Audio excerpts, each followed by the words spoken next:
What's going on, everyone? Thank you for joining us for our UFC 246 preview show. We are once again joined by resident UFC know it all, Blake Campbell. Thanks for being back, man. Hey, thanks for having me, man. Thanks Oh, for referring to me as know-it-all. I appreciate that because I do know everything. okay. Let's not stretch it out too much, okay? Don't pat yourself on the back too hard. You might break it. But I'll be all right. of course, we're really approaching this card. It's only when this goes, it's going to be a little over 2 weeks away. Main evented by the return of the notorious Conor McGregor, and he's going up against Cowboy Cerrone in a welterweight fight. We will get to that huge main event. Not as well known of a main card in some prelims, but Blake is going to shine the light onto these lesser known fights, and he's going to give us good insight. You ready, Blake? Yeah, All right, let's start this off with the prelims. There were a couple fights in there that you wanted to talk about. What's the first one? yeah. There were two fights that I felt I should highlight for the listeners. Yeah. The first is going to be the co-main of the prelims, and that is Andre Touchy Fili versus Sadiq Youssef. That's mean. Hope I'm saying that right. I believe it's Sadiq Youssef. I think this is a really interesting fight because both of these fighters are coming off very impressive performances from their previous performance, most recent performances, Mm-hmm. and they're both strikers. First and foremost, excuse me, they're both strikers, and I think they're going to come out fist flying, and we're going to see a knockout for sure. Fuck yeah. I'd be very surprised if they didn't because they both pack a lot of power and they throw nasty combinations and Mm-hmm. fast as shit. If there's Uh, anything you want to watch on the prelims, it's you definitely just want to see two guys beat the fuck out of each other. yeah, And this is my dark horse here fight of the night. ooh, okay, This so it's this something this we is going to really be gotta very high watch out level. for then. This is going to be a very high. Okay. This fight right here is going to propel the next guy up to top 10, I think. Top 10. They're both not even ranked right now, so they're going to get all the way up in the top 10 like that. I don't think their ranking will move to top 10, but it'll put them on the radar. Okay. So the winner of this is definitely going to be ranked by the after the fight though. Yeah, they'll be getting ranked fighters for all of Okay. 20. I like it. Next fight in the prelims then. The final fight I believe that people should be excited for of the prelims is Macy Barber versus Roxanne Modafferi. Yeah, Macy Um, rocking the number 9 in the women's flyweight, and you got Roxanne rocking the number 7 in the women's flyweight division. Macy Barber is kind of the new age Paige Van Zant for the UFC women's divisions. Really? She's kind of like the one that everyone's interested in. She's a 21-year-old, you know, good-looking girl, let's say. that that the only Shoot your difference between shot. her and Paige is she is knocking people the fuck out viciously. I mean, Paige Van Zant I think she got one good knockout, but Macy, her last I think 4 fights have all been TKOs, wins by TK. Actually, her last 5 fights going back to LFA have all been TKOs. Damn. Um, 7 out of her 8 fights total have been finishes, either by knockout, 5 by knockout, 2 by submission, and only once she's won by decision. So she's a very exciting fighter to watch. You have She a ends very high fights. chance of seeing a finish if you watch her fight. Hell yeah. And And I'll tell you like I this said right about now. the other one, if it's on the prelims, we just want to see a knockout. Yeah, and I'll also tell you this, Roxanne, she is a sweetheart. She was on Ultimate. She was on the Ultimate Fighter season. Like it was in the 20s. It was like 23, 24, something like that. Okay. I believe she was on Justin Gaethje's team. Mm. It was the season where it was Gaethje versus Eddie Alvarez. Um, but she is slow.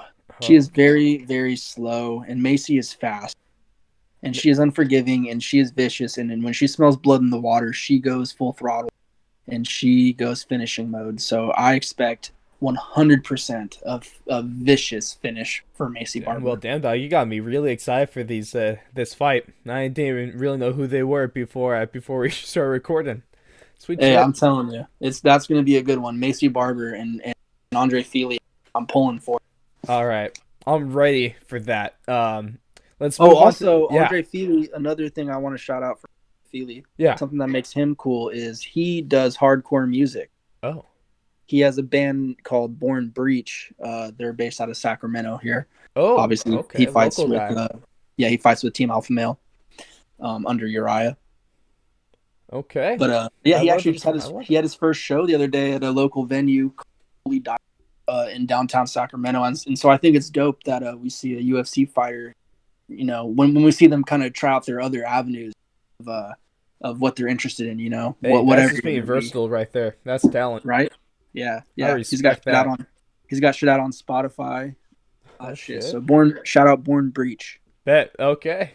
I like it. With that, let's move on into the main card of UFC 246. What's going to be starting off the main card is number 9 ranked lightweight Anthony Pettis against unranked opponent Diego Ferreira. How do you see this fight going? This fight, so admittedly, I have to be honest. I don't know too much about this Carlos Diego Ferreira guy. Mm-hmm. I checked out his record, and since 2016, I've seen that he's been on quite a run. I want to say he's pulled off like 4 straight victories. It looks like against relatively unknown. So And so he's on this, a little bit of a hot streak. yeah, he's on a hot streak. So that's going to be good for his confidence. I think this is one of those cases where it's kind of his first big chance to prove that he belongs in the upper echelon of fighters. He's fighting for And a it's ranking right now. and it's also Anthony's chance to get back in the lightweight swing of things, I believe, Mm-hmm. because he's coming off a couple tough fights. Yeah, he's just kind of been dropping down the rankings recently. See if he can get a little boost. Yeah, he needs to find a permanent home. He's been doing a lot of kind of flip flopping between divisions. Mm-hmm. You But think that for might be this throwing fight, him off a bit instead of just sticking yeah, to one? I think so. I think it does. But you know, he's a former champion. He'll figure it out. Mm-hmm. I think he should pull out the win in this. All right. I'd be very surprised if Ferreira beat him. You know, as we go through the main events, we're also going to be giving our predictions on the fight. Blake, give me your winner and by what method? I think Anthony Pettis takes a unanimous decision. Okay, unanimous decision. Let's go. Pettis knockout in the third round. Okay. I think he's gonna find this is his fight that boosts him back up again, and I think he's gonna find a way to get that finish later in the fight. He's gonna find his rhythm late, and he's just gonna finish it there. That's my guess. Nice, nice. Moving on into the next card on the bout. This is a women's strawweight bout between number 6 ranked Claudia. Given the is that Gadella Blake? Claudia Gadelia? Gadella, okay. Gadelia? Against number 11 ranked Alexa Grasso. Hey, give me your gist of how this one's gonna go. These are two high level women's fighters. I think they're kind of going in different directions, though. I think Claudia is kind of starting to show her holes a little bit and show a little bit of a decline, Mm-hmm. whereas Alexa is starting to hit her stride. She is fast riser in terms of popularity in the sport and also in terms of skill level. She just continues to impress me. I think that this fight could definitely end up being a fight to determine who's going to be fighting for the number one contendership. Really? Wow. This is big time implications on this fight then, huh? I think so because what was crazy is Cynthia Calvillo actually had this fight before. She was going to fight Claudia, Okay. and whatever happened with I think Claudia got injured. Something weird happened, Mm-hmm. so she had to get another opponent, and now it is Alexa Grasso, who had a weird. I thought I thought her last fight against Esparza, she lost it, but I Yeah. thought that she had won. Yeah, I Um, saw that. There's a little bit of controversy going around that one, to say the least.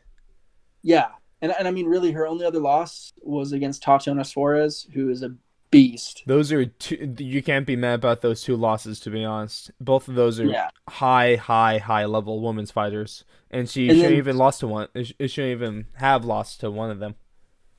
yeah, and then Felice Herrig, who's just she's a big girl. I mean, Yeah. that's she's not a easy fight by any means. So I think that this is going to be a big fight for Alexa Grasso to kind of prove that she as well belongs in this top five of women's fighters.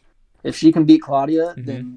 then she's solidified herself within that kind of top five, the upper echelon of fighters. All right, let's give a prediction then.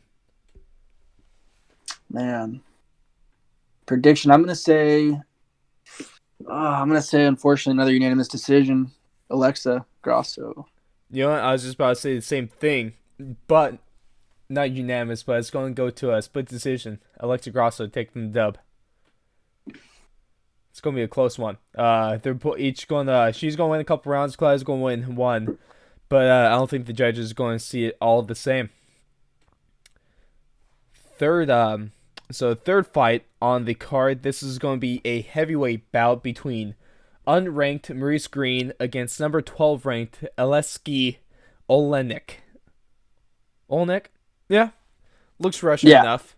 It's all them Eastern Europe and Western Asian names all sound the same, to be honest. Just a yeah. lot I of mean, vowels and consonants. look at that guy's fucking record though. Right. It's just It's like that guy has gotten in a lot of fights. yeah, right. Man, those people that have records of just listen to this, guys. 57-13 in one. The dude has 71 professional fights. What the fuck? Yeah, And Maurice that's has unreal. 9. Or sorry, he has 11. He's 8-3. Yeah, Oh, this is gonna be interesting. experience is definitely on Alexi's side. Yeah, no shit on this one, huh? So for this one, I think it's interesting. I think Alexi has maybe more ways to win, Mm-hmm. but I think Maurice obviously has the easier way to win. And that's just relying on his sheer athleticism and power and speed. Aleksei might have the experience advantage into this fight, but Maurice definitely has the age advantage. I think for this fight for Alexi, it all depends if he can get it to the ground. Mm, If he can get it to the ground, and he's a shark on the ground, yeah. he can put Maurice away on the ground easily, in my opinion. But if he can't keep Maurice off of him, and he can't close the distance and get on Maurice and make Maurice wear him a little bit, Mm. I think it could be a very very very quick fight. So Maurice keeps this to a good stand up game. Maurice, you think he comes out with the win? Yeah, I think if everything goes to the game plan for Maurice, I think it's a first round knockout. Ooh. And I think if Alexei Olenek, if everything goes to his game plan, it would be a second or third finish via submission. Okay. So if you think that's what it goes, if their game plans are implemented well, if that's how it goes. Who do you have in this one then? If I'm a betting man, I take Maurice Green and I take a KO round one. Round one. I like that. You know what? I just want to be different from you. So I don't say the same thing again. Let's go Olnick submission round two. Nice. Co-main of the evening. This is going to be a fight that more people know about, or have a fight with fighters that the casuals know about a little more. This is going to be Holly Holm defending her belt, not what the fuck was I saying? It's number 3 Holly Holm against number 5 Raquel Pennington in a women's bantamweight bout. And these are two people that Holly Holm just She's been a little rusty over recently, but I think the winner of this gets possibly pushed into that number one contender spot. What do you think about this fight? Yeah, I think Holm gets the W with Home, this fight. the preacher's I daughter.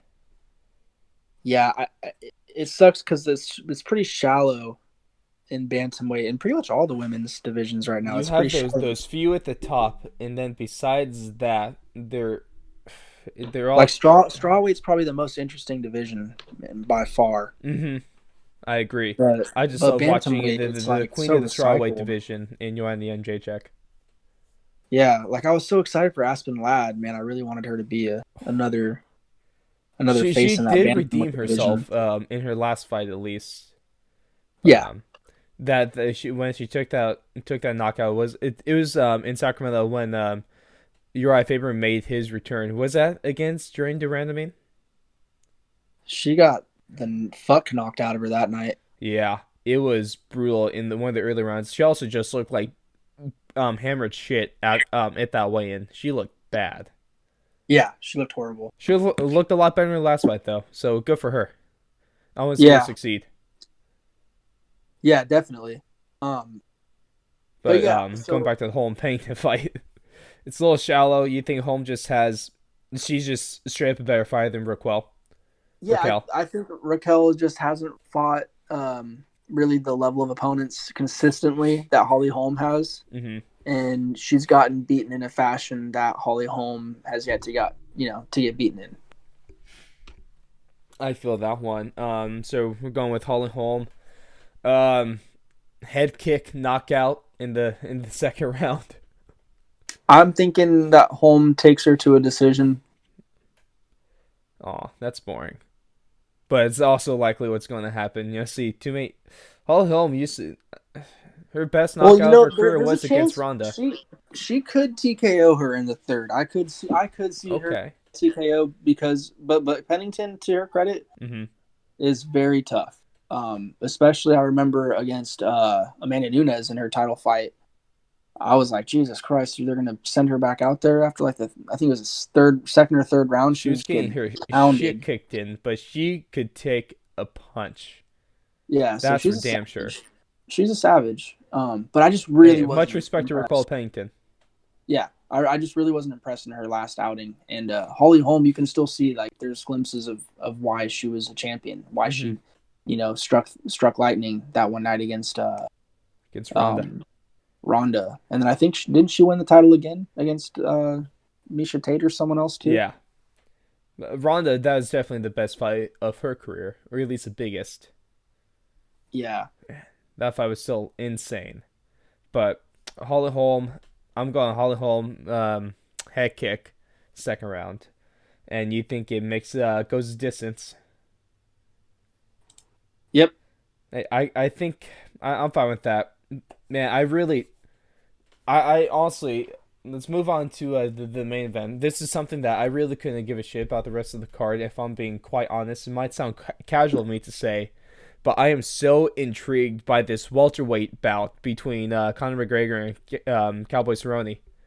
This I mean, who isn't? when this fight was announced, it was during Thanksgiving. It was on Thanksgiving when this was announced. I remember texting you as soon as I saw this. I was watching I think it was the Cowboys game I was watching.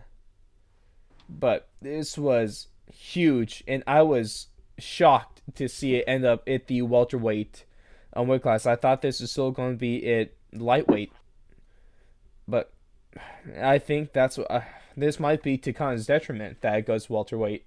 Give me your breakdown of this one.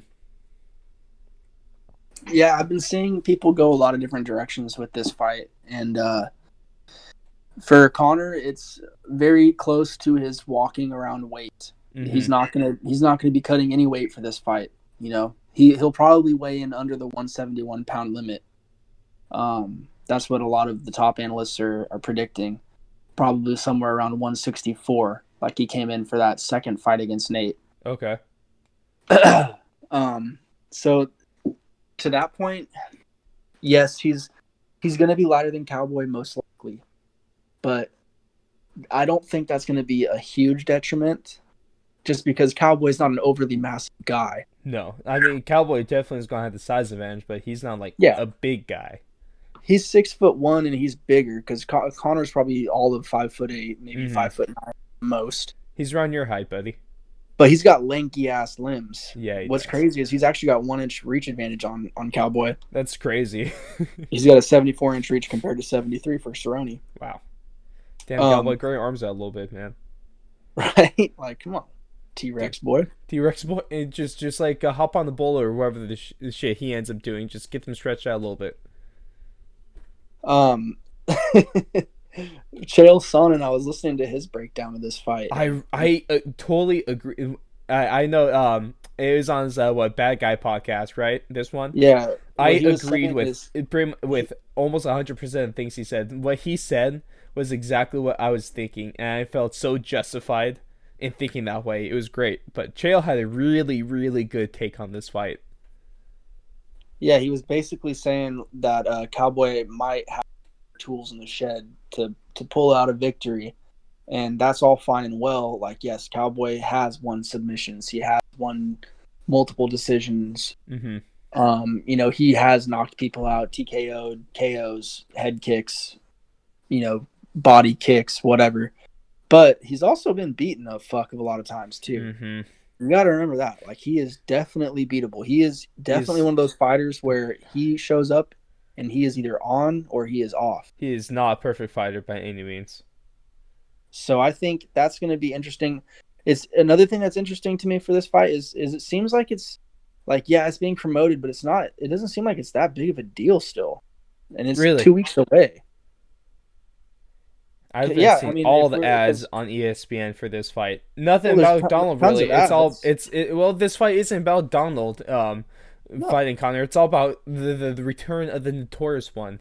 yeah, but Honestly, that's I'm just saying that Connor hasn't been very excited. We've only seen that one interview from his own channel that come out this oh whole time, which I think oh is very oh yeah. I've seen telling. the commercials from ESPN, but like if we're talking about just personally from Connor and his camp, this is probably the most quiet he's been leading up to any fight. Yeah, for a very long time, which I think is interesting, and That I has think me it shows worried. a renewed sense of, This of is focus. this is going to be the most focused Connor we've ever seen, is what it seems like, and that might be bad news for Cowboy. I think it could be night night for Cowboy. As a, I'm just going to be very biased here. Donald Cerrone is my favorite fighter in the UFC. He's my favorite person to watch in all of combat sports, both in and out of the octagon. I love the guy, and so my bias is going to shine through. I think he does stand a solid chance in this fight. Man, I think It's a 5 round fight. He definitely stands a chance. I mean, it this just is depends this if he can get out of that first round. right. If he could survive, if Cowboy could take it into the third round and up, he each round Cowboy survives, his chances of winning or go up exponentially. You know. Yeah, I think it increases, but at the same time too, like we'll have to see if Connor is gonna bring out a different game plan. Like, is he gonna come out in the first round and try to finish him, or is he gonna come out and is he gonna try to put on a full level-headed display and just be prepared to go 5 rounds, go to the championship waters, and grind out a decision win if he has to. Because I think Cowboy has to be prepared for that version of Connor as well. Because Mm-hmm. I mean, it's not a version we've seen probably since the Nate Diaz rematch, but I think the ability to do that, and especially at 170, they're a little bit damage to each other. Mm-hmm. So we'll fucking see, dude. I think Cowboy for sure has the size advantage. McGregor for sure has the speed advantage. There's going to be difference in styles. I think Cerrone will definitely. Sorry, dude. You kind of caught there. You said Cerrone definitely has what? I said he for the first part or for the next part. For the first part. For the first part, I said he has the size advantage, Oh yeah. and that McGregor has a speed advantage. Mm-hmm. I also said that Cerrone has the advantage probably when taking the fight to the ground. Mm-hmm. I think a lot of people sleep on Cowboy's wrestling ability. Yeah, but it's just like, is he gonna take it to the ground? Is he's not? I've never He really seen said him he be a wants to huge keep this one initiator. on the feet, Yeah, and which is Cowboy is a interesting. man of his word.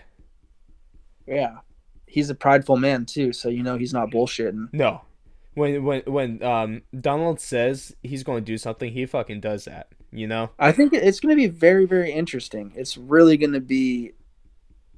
I fucking don't even know. I mean, This fight is I'm such trying to when imagine it right if it was at now. the lightweight, I'd be leaning to Conor a lot more. But the difference in weight just hasn't. It really threw this fight for a loop, to be honest. I don't think it's going to have as much of an effect as you think, because it's going to be the weight that he trains at every day. That's fair. This fight's just so. I just need this fight to happen because I'm so damn interested in it. The only thing that really I think is in question for Connor is his gas tank Mm-hmm. and his mentality. You think if we get a focused Connor, and you think if he's gets his cardio up, that's probably Connor gonna. knockout round one. But you know what's wild too is another thing that Chael brought to my attention was the fact that Connor only wins with a knockout.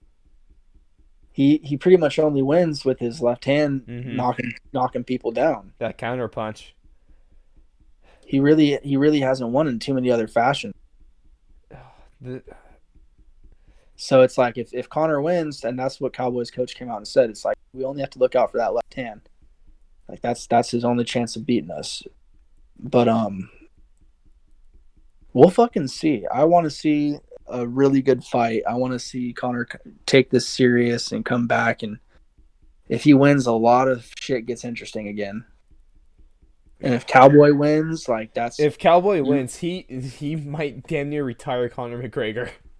yeah, that and it would just be like the most awesome story for Cowboy. He Yeah, would oh yeah. be one of the most deserving people, I think the if one to get Cowboy that wins fight this to fight, win. not only does he retire Conor, but I think he himself will retire.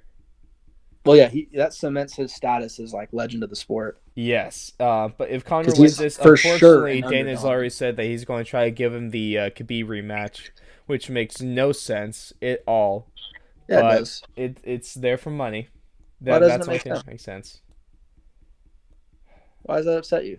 Because fuck, dude, I don't want to see Conor come back after he gets his ass whipped by Khabib.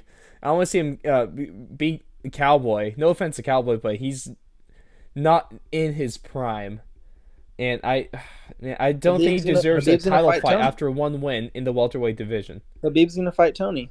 Everything's gonna be fine. Well, it's That because fight will Tony's happen. gonna beat Khabib. The curse will be over.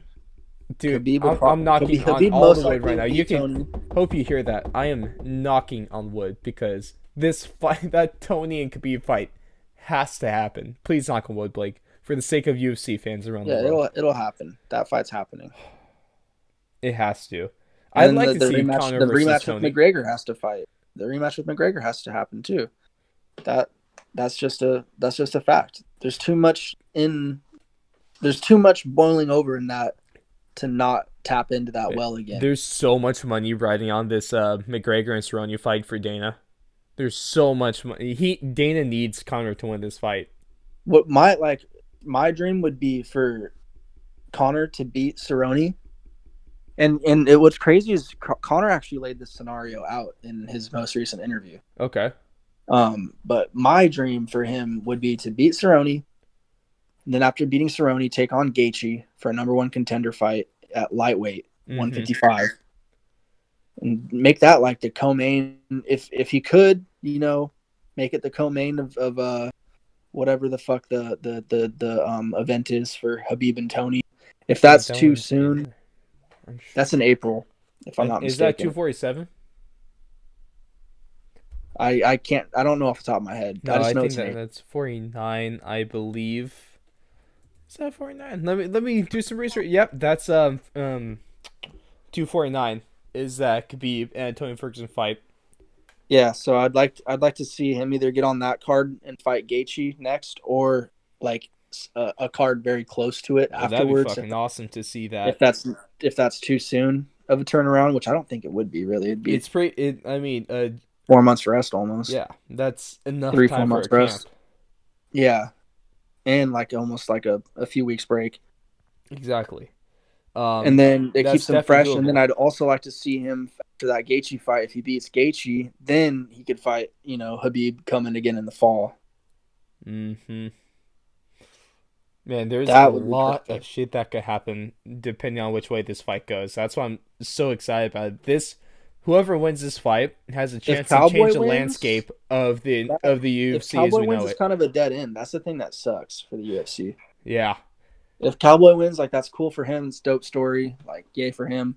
But it doesn't help the UFC out at all. No. If you're UFC and if you're Dana White and any of the matchmakers, you need Conor McGregor to win this fight. Yeah, you'd prefer him to, because Cowboy would be dope in the moment. It would be a crazy cool story. Long term, there's nothing from it. Yeah, long term, you probably get hurt a little bit from Long it because term, the Cowboy mystique of maybe McGregor's fading. gets one more welterweight title fight before the end of his career. Maybe. No, well, I would think if Cowboy won that fight, it would be possibly. I don't know how interested people would be in it, but it would possibly be a rematch with Masvidal. Mm. And I don't think people would be very interested in that because he got fucked up by Masvidal. I think people would just because it's Jorge Masvidal versus Donald Cerrone. I think that would be interesting just because the names, the power behind those names. But I don't know, man. That fight, the, I don't the know. fight wasn't too long ago. I think the fight happened in 2016, 2017, and Hmm. Masvidal knocked him the fuck out, bro. It That was one was vicious. one of his worst fights of his career. He Cowboys fights. basically knocked him out in the first round Hmm. too, and then knocked him out again in the second round. That one hurt to watch as a Cowboy fan. But we've talked enough on this, Blake. It's time for us to give our predictions and final thoughts of this fight. I'm gonna take this one first. I'm gonna go. It's my bias, but I'm saying Donald Cerrone by unanimous decision. I'm gonna say McGregor round one KO. He just ends it that quick. That's probably his best shot to win this fight, though, huh? I think it comes back with a vengeance, and he's just gonna be too fast. You know, whatever happens, I I just need this fight to get here. You know, I am so excited for this. Right there with you, brother. You bet your ass. I'm gonna be back in Boise. I'm gonna be watching that fight, and I'm gonna be texting your ass the whole card. I'm sure. Oh The yeah, way I we know. usually do It's too shit, bad you know. you're just missing it. Unfortunately, going back to Boise, A week before the fight. What, yeah, Dana? Why couldn't you book the fight this week, man? That would have been perfect. that would have been this Saturday. Would have been the time. But obviously, we can't have nice things anymore because we're UFC fans, Right, bastards. right? Dana, you asshole. Um, Thank you guys so much. That's going to wrap it up for us. Thanks for tuning in today. Once again, we had Blake Campbell, our resident UFC know-it-all. Maybe if he keeps getting things right, we'll change that title to UFC expert. But until then, we're gonna wrap things up. Make sure to follow us on the Twitter, on the Instagram, because shit is popping, and we just cannot wait for this fight. Um, yeah, that's it, guys. Hope to see you in the next one.